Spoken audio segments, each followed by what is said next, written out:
Okay, finally मैंने आपको last lecture तक बच्चों mail reproductive system, female reproductive system, mail reproductive system और फीमेल रिप्रोडक्टिव सिस्टम के साथ साथ मैंने दोनों में स्पर्मेटोजेनेसिस और oogenesis की प्रोसेस, दोनों के डिसऑर्डर्स, दोनों की एक्सेसरी ग्लैंड्स, इतना डिस्कस हो चुका था। इस पूरे इसमें कोई तकलीफ?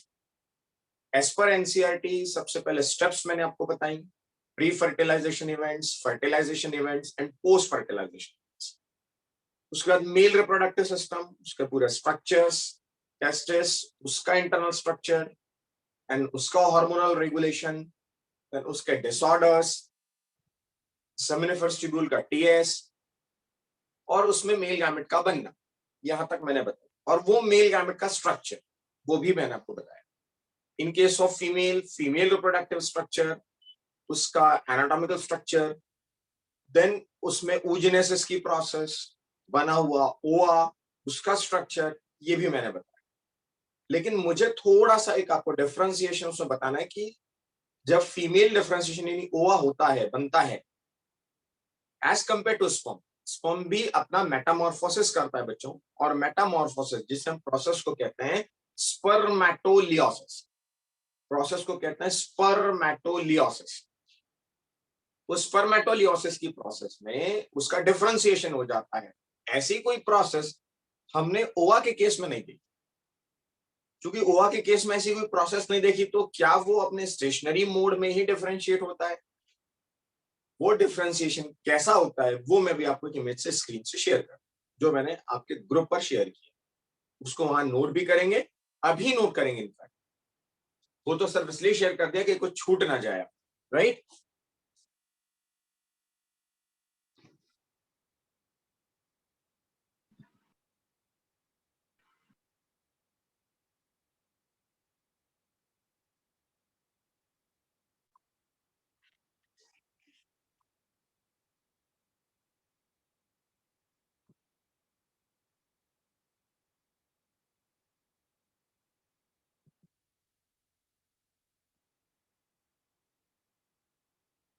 Hope screen is visible, Ayush? Yes sir. बस बच्चों, मेरे साथ सिर्फ आप हेडिंग डालेंगे, जितना मैं बोलूं उतना ही हमें लिखना है, पूरा हमें नहीं छापना है, लेकिन हमें ये पता हो कि बेसिक चेंजेस क्या आते हैं, डिफरेंशिएशन क्या होता है। परफेक्ट। तो हेडिंग डालेंगे differentiation of gametes, differentiation of gametes. सब प्रथम इसको इन कीजिए ना। हो गया बेटा, हो गया।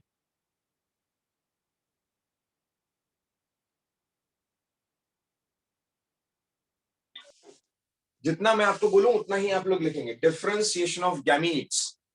हेडिंग डालेंगे पहला, differentiation of sperms, differentiation of sperms.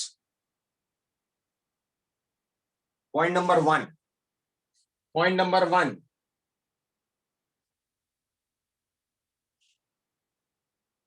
nucleus becomes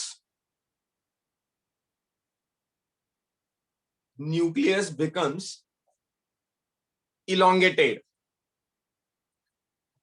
sperm में पहला पॉइंट, न्यूक्लियस बिकम्स elongated। अब समझने वाली बात यह है, हमें लिखना नहीं है उसको, अपने को बस इतना लिखना है कि वो elongated हो जाए, यानी कहीं ना कहीं वो स्फेरिकल होता है, वो स्फेरिकल से elongated हो जाता है। स्फेरिकल लिखने की जरूरत नहीं, कंफ्यूजन नहीं रखना, मतलब दो वर्ड्स हमें नहीं लिखने, ताकि नीट में ध्यान है तो एक ही वर्ड ध्यान है, बस elongated। Number two,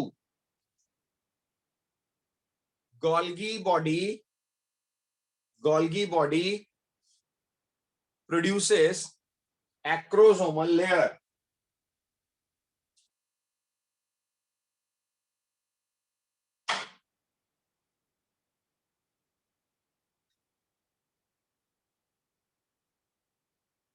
Golgi body produces acrosomal layer।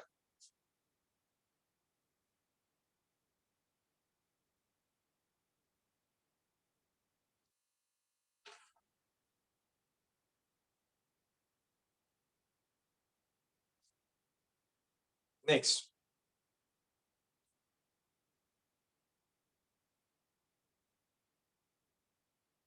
spermatid has two centrioles.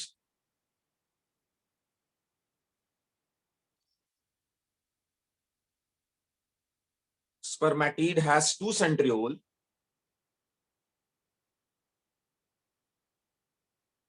That is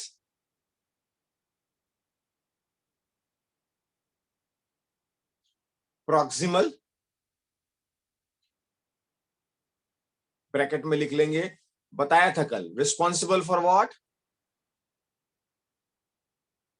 responsible for what, First Cleavage of zygote. that is for first cleavage, है ना, and distal centriole.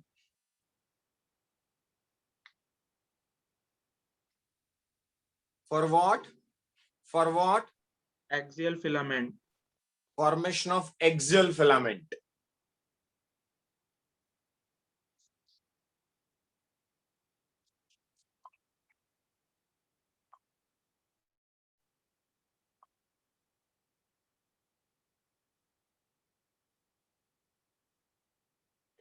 Next. Next. Mitochondria of spermatid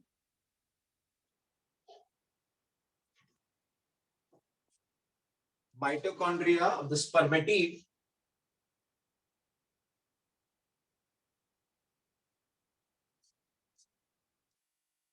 forms spiral mitochondria. Spiral mitochondria थोड़ा सा spiral mode में हो जाता है.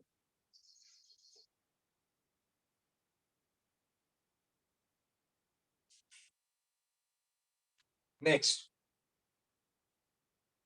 Cytoplasm reduced. Cytoplasm reduced.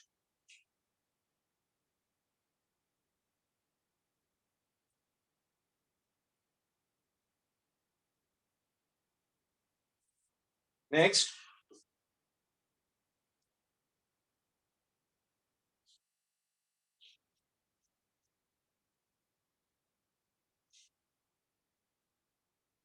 Plasma membrane. Plasma membrane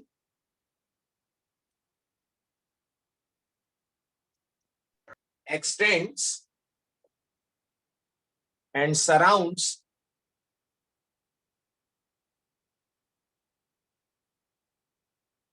head region. Surrounds head region.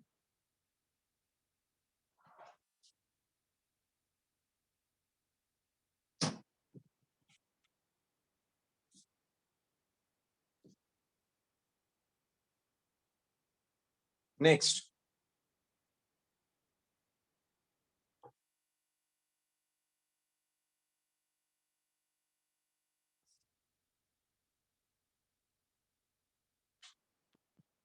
Heading डालेंगे differentiation of ओवा. मैंने sperm के केस में आपको बताया न्यूक्लियस इलोंगेटेड हो गया, पहली चीज. दो सेंट्रियोल बन गए, दूसरी चीज. साइटोप्लाज्म जो है वो रिड्यूस हो गया, ये ध्यान रखना है. और माइटोकॉन्ड्रिया जो स्पाइरल मोड में आ गया. That's it. डिफरेंशिएशन ऑफ ओवा.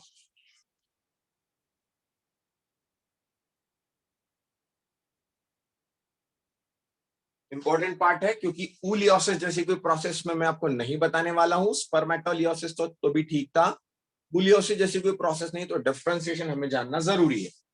Number 1, nucleus becomes enlarged. Nucleus becomes enlarged.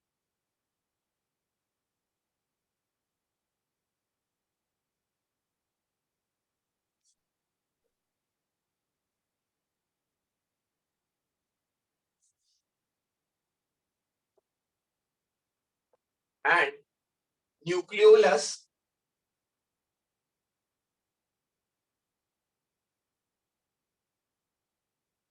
may increase more in size. May increase more in size. The most important and frequently asked question in NEET. Next point.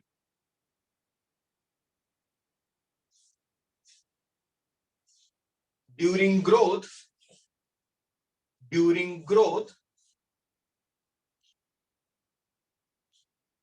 of oocyte,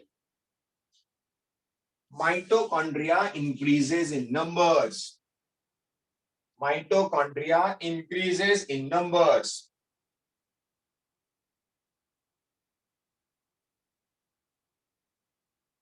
Next.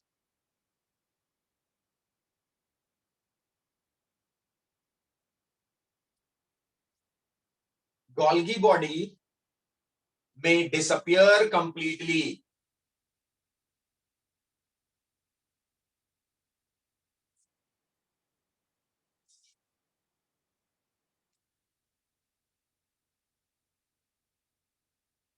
Next.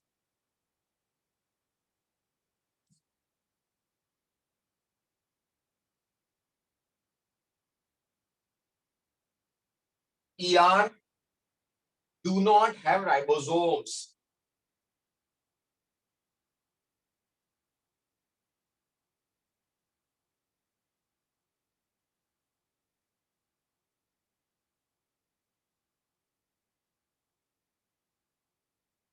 Rohan Khelkar, rotate. Yes, sir. Okay. Next.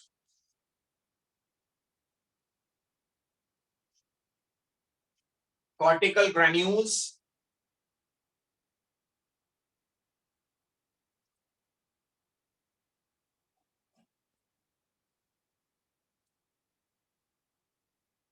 Start accumulating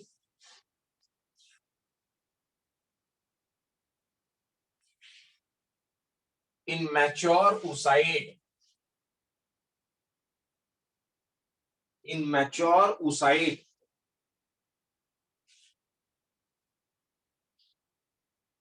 Again, the most important one.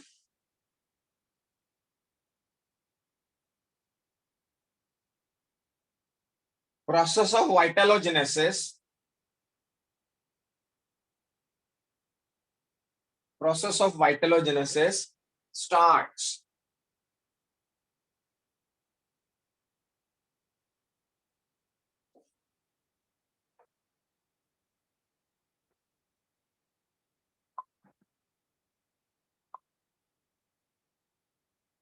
Okay. I hope मैंने आपको सारा अब gamete के formation, उसके differentiation, उसका structure, है ना, एक स्ट्रक्चर मैंने अभी आपको शेयर करना है जिसमें ओवा का स्ट्रक्चर, ऑल्दो मैं आपको oophorocytosis और सारी लेयर्स बता चुका हूं, इसलिए बहुत ज्यादा उसका जरूरत नहीं है, राइट।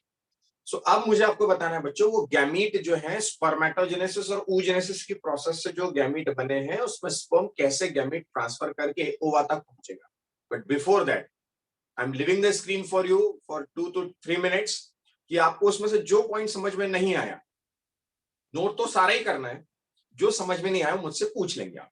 मतलब final difference between sperm and ova and final difference between spermatogenesis and oogenesis, क्योंकि ये दिखने में बहुत छोटा सा कंसेप्ट है, सीधे सीधे एन बना दिया, कुछ क्वेश्चन सॉल्व कर लिए, बट उनके दोनों में क्या चेंजेस हैं, कब बनते हैं, कहां बनते हैं, वो आपको समझना पड़ेगा। परफेक्ट। लाइक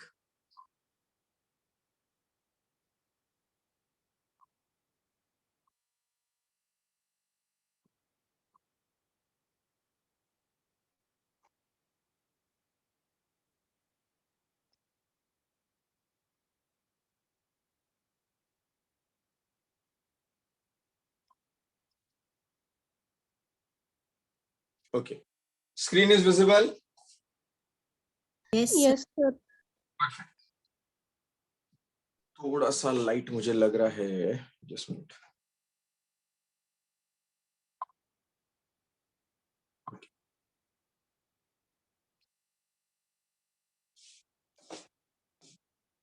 देखिए मैं पढ़ नहीं रहा हूं, आपको पढ़ना है, साथ में लिखते भी जाना है।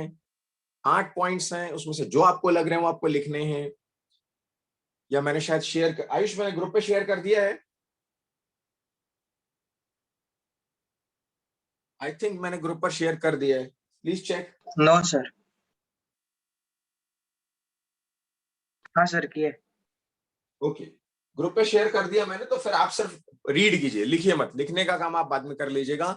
Spermatogenesis, oogenesis, first point clear है, सेकंड पॉइंट क्लियर है, देख लीजिए। जो भी पॉइंट का डाउट हो please unmute and tell me कि सर ये पॉइंट एक्सप्लेन कर दीजिए।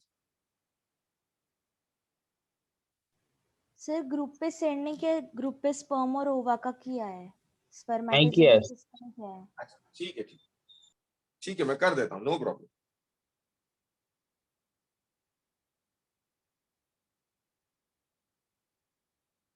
कर दिया है, nothing to worry.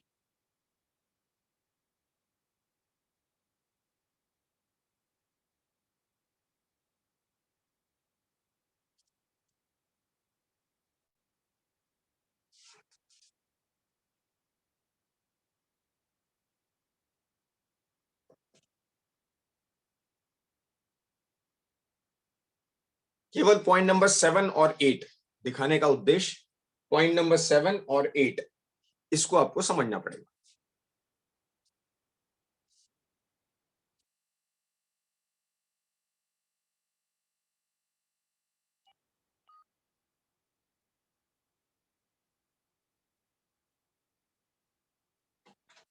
Everyone clear?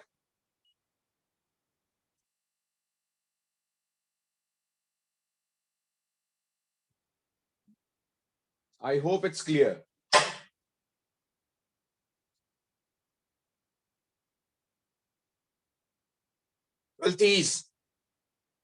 ट्वेल्थीज क्लियर है? Rohan, Chaitanya, Shubham, is that clear? Yes sir. Yes sir. Perfect. Vedant, Viraj, Vaibhav, yes sir. Ved, Omkar, Prathamesh, yes sir. Lokesha, clear है? यस सर। चलिए, सेम टाइम ये भी देख लीजिए। सब शेयर कर दिया, आपको सिर्फ रीड करना है बच्चों, और रीड करके मुझे बताने कि सर ये पॉइंट क्लियर नहीं हो रहा है। स्पर्म जो है टेस्टिस में बनते हैं, no problem. 4 sperms externally differentiate into head, neck and middle piece, ऐसा कोई डिफरेंशिएशन इसमें नहीं होता। बहुत थोड़ा अमाउंट होता है साइटोप्लाज्म का, बहुत ज्यादा अमाउंट होता है ऊप्लाज्म का। पॉइंट नंबर 4 इसका काम का है, उसमें 7 और 8 काम का था। इसमें माइटोकॉन्ड्रिया स्कैटर्ड फॉर्म में होते हैं ओवा में, स्पर्म में ये स्पाइरल मोड में आ जाते हैं।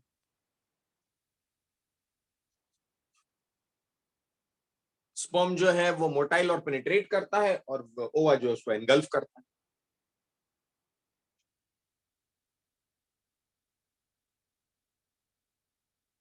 डन?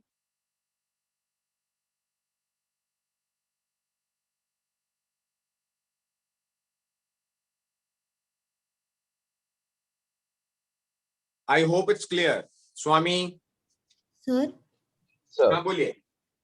सर oogenesis का जो 8th वाला पॉइंट है वो नहीं समझा मेरे को। तो बेटा पहले तो- बोलना चाहिए ना मानसी, लोग भी यार गजब करते हो। इसलिए तो स्क्रीन इतनी देर रखा था बेटा मैंने यहाँ। It is generally complete in the testis and thus mature sperms are released from the testis. It is often complete in the female reproductive tract or in many animals in water because oocytes are released from the ovaries. Oocytes released from the ovaries. इसमें क्या समझ में नहीं आया? ओवा वाला, oogenesis वाला? हाँ सर, मतलब वो ये जो है वो ये oogenesis तो ओवरी में होता है ना, और वहां से रिलीज होता है, बट यहाँ पे तो रिप्रोडक्टिव ट्रैक्ट लिखा है। It is often completed in the female reproductive tract. Ovary से लेकर वेजाइना तक it is complete known as reproductive tract. Perfect. Yes, sir. Ovarian duct कहलाती है, right from ovary to vagina. उसका एक पार्ट होता है केवल फैलोपियन ट्यूब। वो फैलोपियन ट्यूब मतलब केवल 2 से 3 रीजन जो बीच के होते हैं। परफेक्ट। Yes, sir. कुछ एनिमल्स में वाटर होता है because oocytes are release from the ovaries.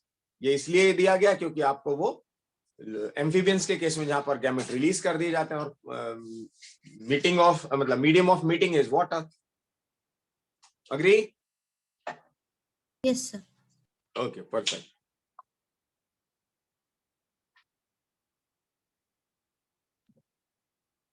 I'll suggest you to go through this diagram. क्योंकि उस दिन एक सवाल आया था कॉर्टिकल ग्रैन्यूल्स पर, सॉरी कॉर्टिकल ग्रैन्यूल्स पर नहीं, that is I think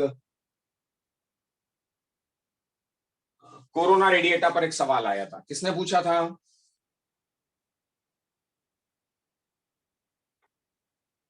This is more or less like NCERT diagram. I'll suggest you to draw this diagram. Everyone, please draw this diagram.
NCERT में इसको कंप्लीट कीजिए, क्योंकि NCERT में ये diagram दिया गया है। M I right Priya madam?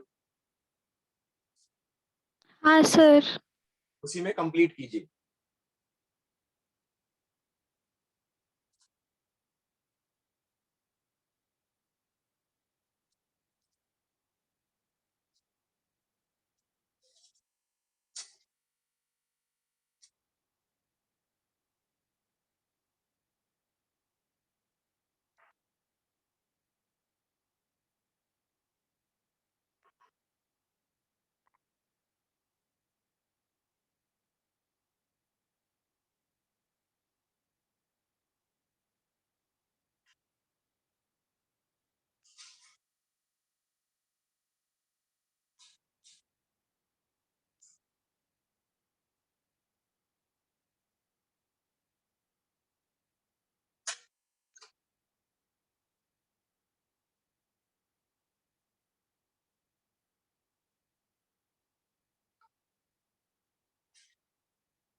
I hope it's completed. ये डायग्राम क्यों मैंने स्क्रीन पर रखा बच्चों?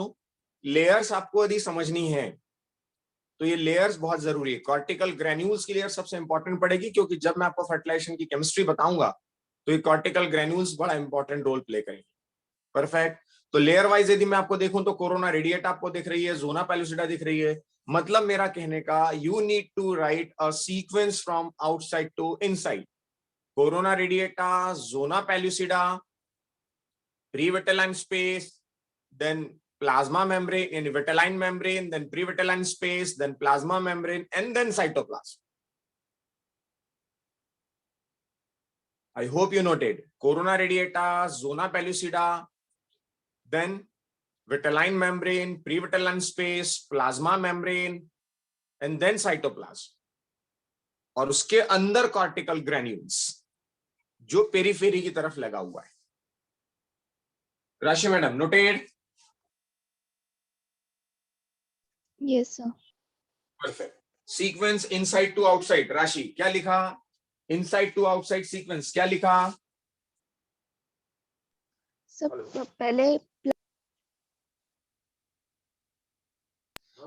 पहले प्लाज्मा मेम्ब्रेन, उसके बाद पेरीवेटिलाइन स्पेस, उसके बाद जोना पेलुसिडा और कोरोना रेडिएटा। परफेक्ट। यही सीक्वेंस सभी ने लिखा होगा और सभी नोट भी कर लें इसको। Perfect. Now finally switching to menstrual cycle.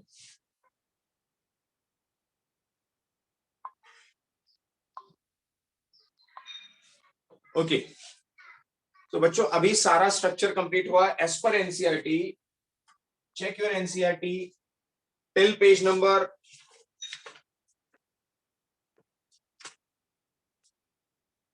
Page number 42, 43, 44, 45, 46, 47, 48, 49, till 49. Any doubt to anyone? Till 49. Any doubt to anyone? Sir हाँ बोलिए। सर पेरीविटाइन स्पेस का कोई सिग्निफिकेंस होता है? पेरीविटाइन स्पेस का सिग्निफिकेंस वाली कोई बात नहीं। क्या होता है जब स्पर्म पेनिट्रेट करता है तो स्पर्म को पेनिट्रेट करने के बाद पहले स्पर्म अडर होता है, अडर होता है मतलब चिपकता है। तो चिपकते चिपकते उसका हेड यानी टेल पीछे बहुत तेजी से हिलने लगती है और हेड पेनिट्रेट करने लगता है और अपने लाइसेंस रिलीज करने लगता है। तो वो स्पेस के थ्रू फैलने लगते हैं पूरे। और अंदर की मेम्ब्रेन इसलिए रहती है ताकि जैसे ही वो स्पर्म एक एंटर कर जाए तो दूसरे को एंट्री ना कर दे। राशि यस सर। अब जहां तक सवाल है मेंस्ट्रुअल साइकिल, तो मैंने आपको 3 वर्ड्स बताए थे, मेनार्च, प्यूबार्च, मेनार्च और thelarche. Menarche was the onset of menstrual cycle. Pubarch, onset of puberty, which is the indication of menstrual cycle, in fact. Or thalarch, that is development of breast gland, which is expected to be developed more during the pregnancy, क्योंकि prolactin वहां पर काम करना शुरू कर देता है। Anyways, तो मेंस्ट्रुअल साइकिल को जो है वो 3 बेसिक स्टेप्स बताई जाती हैं। पहला होता है बच्चों फॉलिकुलर फेज, यानी ओवरऑल थ्योरेटिकल पार्ट में पहले क्लियर कर दूं तब मैं प्रैक्टिकल पार्ट पर आऊं। हेडिंग डालेंगे मेंस्ट्रुअल साइकिल।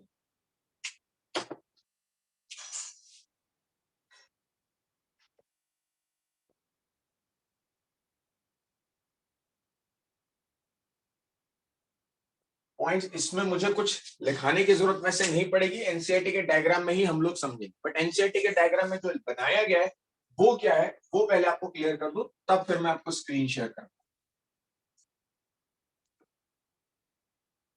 यहां पर ऐसे 2 डिफरेंशिएशन किए गए हैं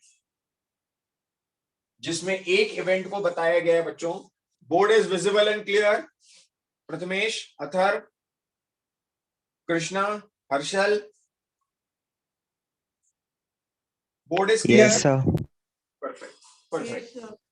पहले ऐसे 2 पार्ट किए गए बच्चों। इन 2 पार्ट में पहला पार्ट जो ऊपर वाला, इन्होंने तो हालांकि 3 पार्ट किए, एनसीईआरटी में भी देख पा रहा हूं 3 इवेंट्स बनाए। हम लोग भी 3 कर देते हैं ताकि बेटर वे में जैसा एनसीईआरटी में वैसे ही आपको मैं समझा पाऊं। एक बताया है न्यूरल इवेंट। न्यूरल मतलब पिट्यूटरी से क्या सीक्रेशन हो रहे हैं, कैसे सीक्रेशन हो रहे हैं, उसका पार्ट बताया गया। तो 3 पार्ट में डिवाइड किया गया है। पहला गया है पिट्यूटरी चेंजेस या पिट्यूटरी हार्मोन। दूसरा दिया गया I think ovarian hormone, yes. Second दिया गया ओवेरियन हार्मोन और थर्ड दिया गया बच्चों यूटेराइन इवेंट्स। यानी 3 जगह पर मेंस्ट्रुएशन से कंट्रोल हो रहा है, रेगुलेशन हो रहा है। कैसे हो रहा है? पिट्यूटरी से निकलने वाले हार्मोन, सेकंड ओवरी से निकलने वाले हार्मोन और यूटेरस में होने वाले चेंजेस। तो ये तीनों का एक ग्राफ में रिप्रेजेंटेशन किया गया है, ब्रेन के लेवल पर, ओवरी के अपने लेवल पर और यूटेरस में होने वाले changes. Doctor Das, hope am I audible and you are getting it properly? Doctor Das, okay, perfect. जहां तक ओवेरियन हार्मोन्स के, पिट्यूटरी हार्मोन की बात है बच्चों, 2 ही हार्मोन से मुझे आपको बताना है, एफएसएच और एलएच। ओवेरियन हार्मोन, कौन से 2 हार्मोन बताने हैं मुझे आपको? Progesterone, oestrogen and progesterone. और यूटेरस के इवेंट से मुझे किसके बारे में आपको बताना है? Endometrium formation. अब हम क्या करते हैं, ब्रॉडली समझने के लिए बहुत इजी वे में मैं आपको पूरे साइकिल को 7-7 के 4 इसमें डिवाइड कर देता हूं।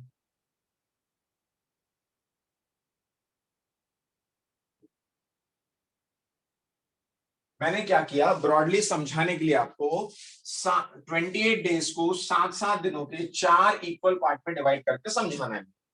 परफेक्ट। जो आइडियली नहीं होता ऐसा, बट पहले समझने के लिए कि इवेंट्स कैसी हैं, कैसी होती है इवेंट्स, मैं आपको एक रफली सुपरफिशियली ये बताऊं कि 7, 14, 21 और 28 जो आइडियली प्रैक्टिकली पॉसिबल नहीं कि पहले 7 दिन मेंस्ट्रुएशन ही हो, है ना। हाँ, 14th day will be the day of ovulation. Perfect. बाकी रेस्ट चीजें आगे पीछे होती हैं, बट हमें थियोरेटिकली और आइडियली पढ़ना है। तो पहले 7 दिनों में if I am starting with menstruation, क्योंकि कहीं ना कहीं एक साइक्लिक फॉर्म में मुझे बताना है, मैंने आपको बताना है मेंस्ट्रुअल साइकिल जो 28 डेज का है, जिसको मैंने 4 वीक में डिवाइड कर दिया, फर्स्ट, सेकेंड, थर्ड और फोर्थ वीक। तो फर्स्ट वीक में if I am starting with menstruation, तो डेफिनेटली मुझे क्या करना पड़ेगा, 1 से 4, 5, 6, 7 दिन तक, जो यूजुअली होता है 4 से 5 दिन, जिसमें ब्लीडिंग वाला पार्ट होता है, वो कैसे होता है, वो 28 डेज के बाद में है ना। तो पहले फेज को अभी नोट नहीं करेगा, समझ ले पहले 1 to 5 तक, पहले 5 दिनों तक मैंने ब्लीडिंग, डिस्चार्ज और इन सब को कह दिया मैंने मेंस्ट्रुएशन फेज या मेंसेस वाला फेज। दिख रहा है या मेंस लिखा हुआ दिख रहा है कि नहीं दिख रहा है? दिख रहा है सर। थोड़ा बड़ा कर दिया मैंने, मेंसेस लिख दिया या उसको लिख दिया मैंने मेंस्ट्रुअल फेज। पहले 4 से 5 दिनों तक मैंने आइडियली उसको 7 दिनों तक कंसीडर कर लिया। परफेक्ट। उसके बाद मैं यहां पर कंसीडर करता हूं फॉलिकुलर फेज। फॉलिकुलर फेज, और फॉलिकुलर फेज मतलब जहां पर नया फॉलिकल बनने वाला, one cycle. If right side ovary से ओ आया है, now we are expecting from left ovary. Perfect. उस पर भी सवालों पर मैं आऊंगा, क्यों राइट और लेफ्ट। तो जब अब एक तरफ से ओआ डिस्चार्ज हो गया है, तो दूसरी तरफ से बनने का नंबर आ रहा है, तो वहां पर प्रोलिफरेट हो रहा है। बने हुए तो पहले से, गोनियास तो पहले से बने हुए, वहां पर मैंने बनाया सिर्फ क्या, नया वो फॉलिकल जो था उसको मैच्योर करवाया।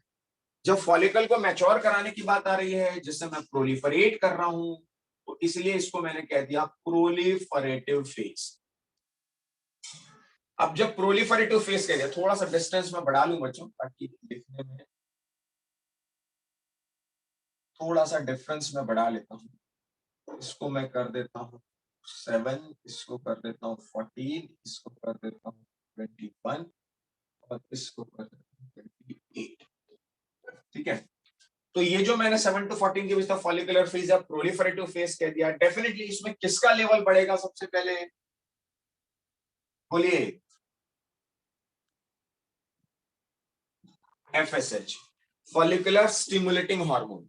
अब जब एफएसएच का लेवल बढ़ रहा है, मतलब नए फॉलिकल्स बनने जा रहे हैं, नए फॉलिकल्स बने नहीं, नए फॉलिकल्स मैच्योर होता जा रहा है। तो मैंने आपको ओवा का बनते समय लिखवाया है, स्टेप्स लिखवाई है मैंने, कि कैसे वो ओगोनिया से primary follicle, secondary follicle, tertiary follicle, लेकिन टर्शरी फॉलिकल में प्राइमरी ओसाइट, और फिर वो रिडक्शन डिवीजन करके बनाएगा आगे का स्टेज।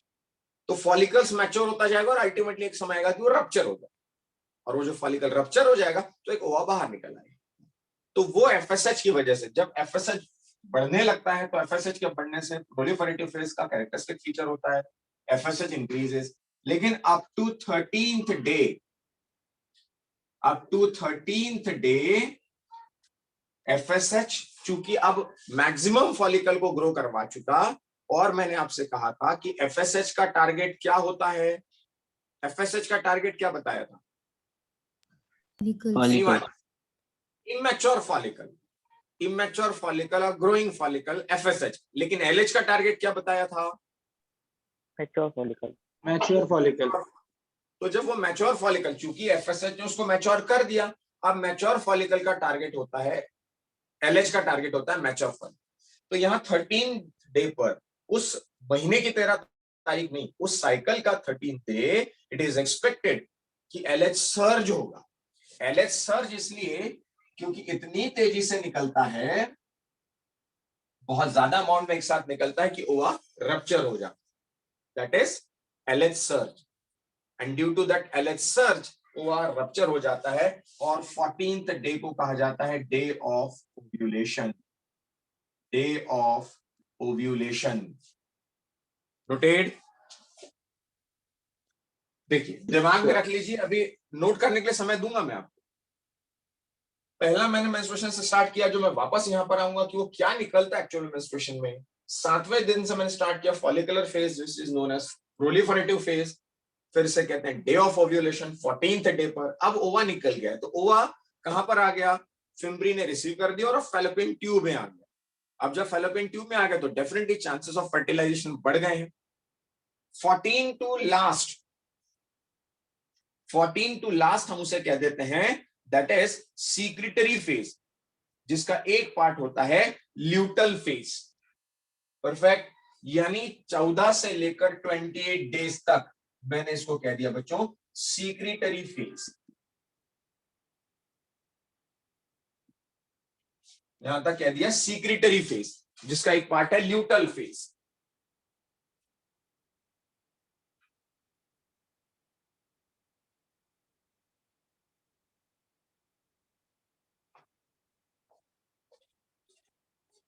सीक्रेटरी फेज का एक पार्ट मैंने बताना है 14 to 21, that is luteal phase. अब ये दोनों फेज यूजुअली कंफ्यूजन हो जाता है और सब एक जैसा ही कंसीडर कर लेते हैं। सीक्रेटरी फेज 14 टू लास्ट, उसका एक पार्ट मैंने आपको बताया ल्यूटियल फेज। क्यों ल्यूटियल, क्यों मैं कह रहा हूं? क्योंकि मैंने ओवरी का स्ट्रक्चर बताते समय आपको ल्यूटीन बताया है, कॉर्पस ल्यूटियम बताया है, येलो बॉडी बताई। परफेक्ट। अब जब 14 पर रप्चर हो गया तो रप्चर्ड फॉलिकल क्या बनाता है? Progesterone. That is corpus luteum. Corpus. जो रप्चर्ड फॉलिकल है वो बनाएगा कॉर्पस ल्यूटियम, और वो खुद अपने आप में एक ग्लैंड की तरह काम करने लगेगा। वो खुद अपने आप में एक ग्लैंड की तरह काम करने लगेगा, सीक्रेटरी मोड में आ जाएगा, जो थ्रू आउट सीक्रेट कर सकता है यदि वहां पर किसी प्रकार से सेक्सुअल इंटरकोर्स नहीं हुआ है। तो 14 टू 21 जो ल्यूटियल फेज है, इसमें अब काम शुरू हो जाता है किसका? प्रोजेस्टेरॉन का। मैंने एक स्टेप बाय स्टेप बताया, पहले एफएसएच बताया, फिर एलएच बताया, प्रोजेस्टेरॉन बताया। ईस्ट्रोजन तो थ्रू आउट, उस पर भी मैं आऊंगा, थ्रू आउट चलता रहेगा। प्रोजेस्टेरॉन का लेवल बढ़ने लगेगा 21 तक, यानी chances of fertilisation is maximum in 14 to 21 stage, not because of progesterone, but because कि ova and sperm are there in the fallopian tube. तो ओवा और स्पर्म का मीटिंग का चांसेस सबसे ज्यादा होता है यदि वो दोनों एक साथ, जैसे ही ओव्यूलेशन हुआ और ओवा प्रोजेक्टेड फॉर्म में निकला है फिम्ब्री से और वो एम्पुला में आकर स्टक हुआ है, यदि सेम टाइम पर स्पर्म वहां पर पहुंचता है तो this is the maximum chance of fertilisation. Perfect. Even दो 14 टू 21 एक गुंजाइश रखी जा रही है, क्योंकि यदि वहां पर कहीं पर भी मीटिंग के चांस आते हैं तो uterus must be prepared. Uterus must be prepared. अब यूटेरस प्रिपेयर्ड कब होगा? तो मैं आया एस्ट्रोजन पर। यूटेरस क्यों प्रिपेयर हो रहा है? क्योंकि जब इधर पे नया फॉलिकल बनने लगा, ईस्ट्रोजन कहां से रिलीज होता है? Anyone? Corpus. Developing follicle. Anyone? बस ल्यूटियम से। क्या ही करोगे? ईस्ट्रोजन तो मेरे कॉर्पस ल्यूटियम से करने लगी, मानसी तो क्या ही पढ़ रही हो बेटा? ओवरी से। कुछ तो थोड़ा सा लॉजिकली पढ़ो यार। ओवरी से जहां से रिलीज हो रहा है, वो जो फॉलिकल डेवलप होता जा रहा है, वो फॉलिकल, ग्रोइंग फॉलिकल ईस्ट्रोजन भी बना रहा है। अब जब मैं 17 टू 14 मैंने फॉलिकल बनाने शुरू किए तो डेफिनेटली एस्ट्रोजन का लेवल बढ़ेगा, बट ऑब्वियस एस्ट्रोजन का लेवल बढ़ेगा तो वो प्रिपेयर करके रखेगा यूटेरस को कि यदि इसके बढ़ने से ओवा रप्चर होकर ट्यूब में आता है और स्पर्म आया, फर्टिलाइजेशन हुआ, तो 9 मंथ 9 डेज के लिए गेस्टेशन पीरियड आएगा और यूटेरस की थिकनेस उतनी होनी चाहिए।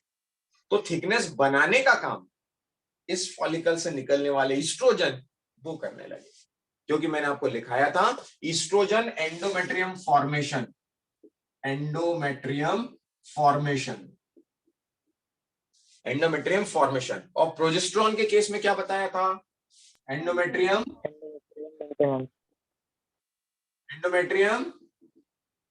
मेंटेनेंस। थिकनेस को बनाना ईस्ट्रोजन का काम है, थिकनेस को मेंटेन करना प्रोजेस्टेरॉन का काम। Got my point? यानी रिपीट कर रहा हूं, पहले 6 से 7 दिन मेंस्ट्रुएशन की बात किया मैंने, फॉलिकुलर फेज, प्रोलिफरेटिव फेज, नए फॉलिकल बनने लगे, नहीं, फॉलिकल मैच्योर होने लगा, फॉलिकल मैच्योर होने लगा तो एस्ट्रोजन का लेवल बढ़ने लगा, एस्ट्रोजन का लेवल बढ़ने लगा तो यूटेराइन वॉल की थिकनेस बढ़ने लगी। कितना ज्यादा बढ़ गया? 13 पर सर्ज आया, एलएच सर्ज, क्योंकि टारगेट अब एलएच का टारगेट था। LH सर्ज हुआ, मैच्योर फॉलिकल रप्चर हुआ, कॉर्पस ल्यूटियम बना, तो ल्यूटियल फेज जहां पर प्रोजेस्टेरॉन का लेवल बढ़ने लगा। 21 तक if there is no chance of, if there is no fertilization because there is no sperm as it is expected before the marriages in case of humans, तो luteal phase पर 21 day के बाद अब chances धीरे धीरे कम होने लगते हैं। क्यों? क्योंकि स्पर्म फर्टिलाइज नहीं कर पाया है, तो कहीं पर भी यूटेरस की थिकनेस की जरूरत नहीं है, यूटेरस की थिकनेस की जरूरत नहीं है, तो वो यूटेरस की थिनिंग स्टार्ट हो जाएगी। अब वो यूटेरस की थिनिंग स्टार्ट हो जाएगी तो वो वीक अपन ने कह दिया सीक्रेटरी फेज का ही है, लेकिन अब ल्यूटल नहीं है क्योंकि प्रोजेस्टेरॉन का लेवल धीरे धीरे क्या होने लगेगा, कम होने लगेगा। तो ल्यूटल फेज और non luteal phase, luteal phase बोलो तो प्रोजेस्टेरॉन के लेवल का इंक्रीज, और नॉन ल्यूटल की बात कर रहा हूं मतलब अब प्रोजेस्टेरॉन के लेवल का इंक्रीज है, डिक्रीज होने का नंबर है, और यहाँ पर सारे हार्मोन के लेवल डिक्रीज। जैसे यहाँ पर डिक्रीज हुआ तो अब क्या रिलीज होने वाला है, जो थिकनेस थी उसमें क्या था, स्पॉन्जी टिश्यूज थे, एपिथेलियल सेल था, ब्लड था, लिम्फ था, और थिकनेस लगभग 15 टाइम्स थिकनेस थी नॉर्मल कोर्स के कंपैरिजन। वो जो सब थिकनेस मेंटेन की गई थी अलोंग विथ ओआर, वो वापस 28 डेज के बाद वापस यहाँ शेडिंग होने लगेगी। वो जो वापस शेडिंग होने लगेगी तो उसमें लिम्फ, ब्लड, सेल्स, तो वो क्लॉट बन के बाहर आ जाता है, उसको अपन कह देते हैं मेंसेस, वहां ब्लीडिंग होने लगती है। Got my point? तो ये 28 डेज का साइकिल है जिसमें पहला यदि मैं मेंस्ट्रुअल से स्टार्ट करता हूं तो follicular phase, menstrual phase, follicular phase और सीक्रेटरी फेज। इस सीक्रेटरी फेज का एक ल्यूटल फेज, ल्यूटल फेज का कैरेक्टरिस्टिक प्रोजेस्टेरॉन का level, non luteal progesterone level down, follicular phase FSH का लेवल हाई, जब एफएसएच का लेवल हाई तो एस्ट्रोजन का लेवल हाई, परफेक्ट। जब कॉर्पस ल्यूटियम फॉर्मेशन तो प्रोजेस्टेरॉन का लेवल हाई, क्योंकि कॉर्पस ल्यूटियम किसको सीक्रेट कर रहा है, प्रोजेस्टेरॉन को सीक्रेट कर रहा है। Got my point? Got my point? Yes sir. Perfect. अब जैसे कि एनसीईआरटी में डायग्राम दिया गया है, क्या लगता है आपको यदि हम बनाना चाहें तो पहले 7 दिन एक एक लेवल की बात करते हैं, एफएसएच का लेवल क्या रखूं, कम या ज्यादा? कम। तो मैं पिट्यूटरी हार्मोन की बात करता हूं और एफएसएच के लेवल को कुछ स्टेबल ही रखता हूं पहले 7 दिन तक, ठीक। अब एफएसएच का लेवल क्या करूं अगले 7 दिन? बढ़ेगा। कब तक बढ़ेगा? 14 तक। 13। तो मैंने इसको ऐसे लेवल पर बढ़ा के कर दिया, परफेक्ट। अब डेफिनेटली ये पीक पर पहुंच गया 13-14 पर, तो मैं ये समझ सकता हूं कि आप ये बिल्कुल क्लियर कर लेंगे कि एलएच का लेवल, चूंकि एफएसएच का लेवल भी ऐसे था, एफएसएच के लेवल को मैंने बढ़ा दिया। अब ऐसे ही मैं यदि एलएच के लेवल को ले जाऊं तो एलएच का लेवल भी मैंने ऊपर ले गया 13th डे पर, परफेक्ट। अब 13th डे पर जब मैंने इसको ले गया मैक्सिमम, और उसके बाद मैंने इसको मिनिमम करना शुरू किया धीरे धीरे, और प्रोजेस्टेरॉन का लेवल नहीं कर रहा हूं मैं, भी एलएच और एफएसएच की बात कर रहा हूं। एलएच और एफएसएच दोनों का लेवल नीचे आने लगेगा,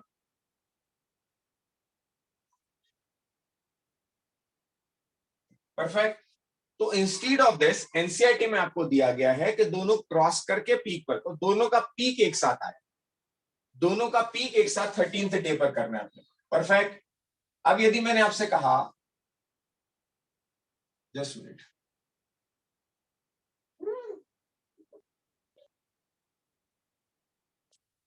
दोनों का पीक अपन ने 13th डे पर कर दिया, एफएसएच का लेवल पहले डाउन से लेकर हाई, एलएच का लेवल कंटिन्यूअस हाई, फिर दोनों का लेवल यहां जाकर क्रॉस, लाइक दिस। तो 13th डे पर मैंने पीक कर दिया किसका बच्चों, एलएच और एफएसएच। यहां तक अग्री? जिसको मैंने एलएच लिखा उसको मैंने लिख दिया सर्ज, एलएच सर्ज, परफेक्ट। ये दोनों कहानी हो गई ओवेरियन पिट्यूटरी हार्मोन की। ओवेरियन हार्मोन की बात मैं करूं तो ईस्ट्रोजन और प्रोजेस्टेरॉन। अब ईस्ट्रोजन और प्रोजेस्टेरॉन की बात करते हैं तो जब एफएसएच का लेवल बढ़ रहा होगा, ईस्ट्रोजन का लेवल क्या होगा, बढ़ेगा कि कम होगा? बढ़ेगा। ईस्ट्रोजन के लेवल को बढ़ा देते हैं क्योंकि एफएसएच के साथ साथ, तो जहां से एफएसएच का लेवल बढ़ना शुरू हुआ वहां से ईस्ट्रोजन का लेवल भी बढ़ाना शुरू कर देते हैं। ये लीजिए, परफेक्ट। अब ईस्ट्रोजन का लेवल जब बढ़ा तो ईस्ट्रोजन की लेवल की वजह से, इसको मैंने इस तरह से, ईस्ट्रोजन का लेवल बढ़ा, फिर अब एलएच सर्ज हो गया तो रप्चर हो गया फॉलिकल, और फॉलिकल रप्चर हो गया तो मैं इसके लेवल को नीचे लिया।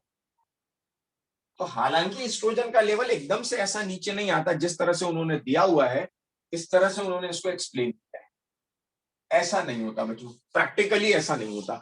लेकिन ठीक है, हमें एनसीईआरटी के हिसाब से चलना है। ईस्ट्रोजन का लेवल थ्रू आउट मेंटेन रह सकता है, क्योंकि ईस्ट्रोजन रिस्पॉन्सिबल होता है सेकेंडरी सेक्सुअल कैरेक्टर के लिए, रिस्पॉन्सिबल होता है सेक्सुअल डिजायर के लिए, तो कहीं ना कहीं उसका लेवल मेंटेन भी रह सकता है। बट जिस तरीके से एनसीईआरटी उन्होंने नीचे और ऊपर किया है, हम बना वैसे दे रहे हैं ईस्ट्रोजन के लेवल को, but with this synchronisation oestrogen का लेवल तब बढ़ेगा ईस्ट्रोजन जबकि एफएसएच का लेवल बड़ा होगा, क्योंकि ईस्ट्रोजन निकलता कहां से है, फॉलिकल से। परफेक्ट। लेकिन सेम टाइम प्रोजेस्टेरॉन, जिसकी मुझे अभी जरूरत ही नहीं थी कुछ, और प्रोजेस्टेरॉन बनेगा ही तब ना जब कौन सी फेज आएगी, ल्यूटियल फेज। प्रोजेस्टेरॉन को सीक्रेट करने वाला कौन, प्रोजेस्टेरॉन को सीक्रेट करने वाला कौन, कॉर्पस ल्यूटियम। और कॉर्पस ल्यूटियम कौन से दिन के बाद बन रहा है, 14 14 days. प्रोजेस्टेरॉन का लेवल मुझे बढ़ाना ही कब पड़ेगा, ल्यूटियल फेज के दौरान। अग्री? Yes, sir. और यदि इसका लेवल डाउन हो जाए, इसका लेवल डाउन हो जाए, तो जाहिर सी बात है प्रोजेस्टेरॉन का लेवल यदि डाउन हो जाए तो एंडोमेट्रियम की थिनिंग शुरू हो जाएगी, और एंडोमेट्रियम की थिनिंग शुरू होना ही तो नया मेंस्ट्रुअल साइकिल शुरू होने का नंबर आ गया। Got my point? 12 Yes, sir. Sir तो ये तो हो गई एलएचएफएसएच की बात, ये हो गई ओवेरियन हार्मोन की बात। और एक ऐसे ही डायग्राम आपको यहाँ पर मेंसेस का ब्लीडिंग होता दिखाया गया है। जाहिर सी बात है ये ब्लीडिंग हो रहा है तो यहाँ पर थिनिंग है एंडोमेट्रियम की, फिर एंडोमेट्रियम की धीरे धीरे बढ़ने लगती है। क्यों? ये कौन बना रहा है एंडोमेट्रियम, कौन बना रहा है, एस्ट्रोजन। वो कहां से निकल रहा है, कॉर्पस फॉलिकल। Follicles. फॉलिकल बोला, थोड़ा तो Growing बच्चों ध्यान follicle. रखो, या क्या क्या एफएसएच की वजह से फॉलिकल बना, फॉलिकल की वजह से ईस्ट्रोजन बना, जहां ईस्ट्रोजन मैक्सिमम होगा वहां पर एंडोमेट्रियम भी मैक्सिमम कर देंगे। परफेक्ट। और उसका मेंटेनेंस कौन कर रहा है, प्रोजेस्टेरॉन। जहां तक प्रोजेस्टेरॉन है वो मेंटेन, जहां प्रोजेस्टेरॉन डाउन वो भी डाउन। अग्री?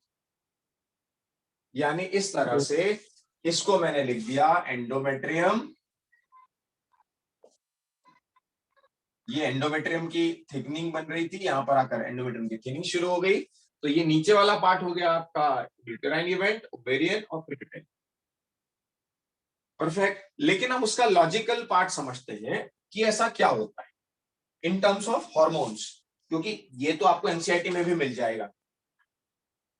बच्चों जैसे ही मैं डेज वाइज यही लिखता हूं, प्रोजेस्टेरॉन का लेवल डाउन हुआ, प्रोजेस्टेरॉन का लेवल डाउन, मैं यहां यही लिखता हूं, प्रोजेस्टेरॉन का लेवल डाउन, समझना ध्यान से, देयरफॉर जीएनआरएच स्टिमुलेटेड, इससे पूरा समझ में आ जाएगा। प्रोजेस्टेरॉन का लेवल डाउन हुआ तो जीएनआरएच का बढ़ेगा, जीएनआरएच का बढ़ेगा तो क्या बढ़ेगा, एनीवन? एफएसएच। एफएसएच बढ़ेगा। अब एफएसएच बढ़ गया तो फॉलिकल मैच्योर हो जाएगा, तब कौन बढ़ेगा, LH। एलएच। एलएच बढ़ गया तो कॉर्पस ल्यूटियम बनेगा। अग्री?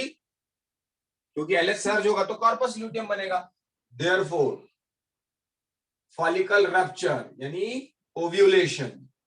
समझिए, पूरी इवेंट इतने में क्लियर हो जाएगी। प्रोजेस्टेरॉन लेवल डाउन तो जीएनआरएच इंक्रीज, जीएनआरएच इंक्रीज तो एफएसएच इंक्रीज, एफएसएच इंक्रीज तो फॉलिकल फॉर्मेशन, फॉलिकल फॉर्मेशन तो पहले लिखना चाहिए अपन ने oestrogen. Perfect.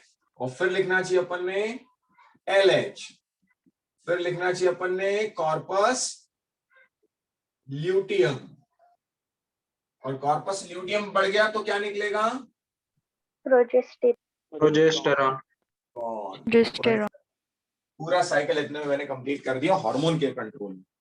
Progesterone level down, GnRH increase, GnRH increase तो एफएसएच इंक्रीज, एफएसएच इंक्रीज तो एस्ट्रोजन इंक्रीज, एस्ट्रोजन इंक्रीज तो थिकनेस भी बढ़ाना, पहले लिख देना था अपने, थिकनेस इंक्रीज। आप लिख लीजिएगा, progesterone increase decrease, GnRH increase, FSH increase, oestrogen increase, oestrogen की वजह से endometrium increase, endometrium increase, LH increase, LH increase, corpus luteum formation, corpus luteum formation और रप्चर तो प्रोजेस्टेरॉन, और प्रोजेस्टेरॉन तो थिकनिंग मेंटेन। ऐसे लिखता हूं मैं उसी चीज को, GnRH increase, sorry progesterone decrease, GnRH increase, FSH increase, therefore estrogen increase, therefore thickness form या thicken, फिर therefore LH increase, LH increase तो surge, therefore जो surge हुआ उसकी वजह से क्या हुआ, ओव्यूलेशन, ओव्यूलेशन हुआ तो क्या हुआ, कॉर्पस ल्यूटियम, कॉर्पस ल्यूटियम बना तो कॉर्पस ल्यूटियम के बाद, कॉर्पस ल्यूटियम के बाद प्रोजेस्टेरॉन प्रोजेस्टेरॉन इंक्रीज, और प्रोजेस्टेरॉन इंक्रीज तो thickness maintain. Perfect, please no, complete note कर लीजिए, मैं इमेज शेयर कर दे रहा हूं।